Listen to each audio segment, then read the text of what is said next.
Hello everyone, today I'm gonna show you how to install Adobe Photoshop Express in Windows 11.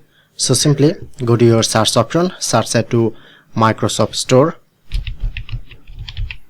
and you just open your Microsoft Store. Go to search option, search it to Photoshop,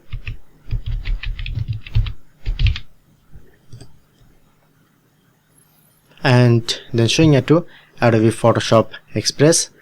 This is a free, so you just click on to get.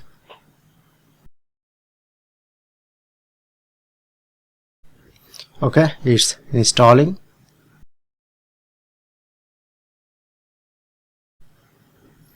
Okay, alright, it's complete.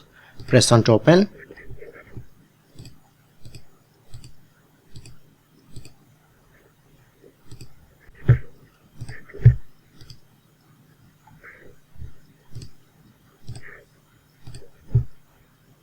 And that's it.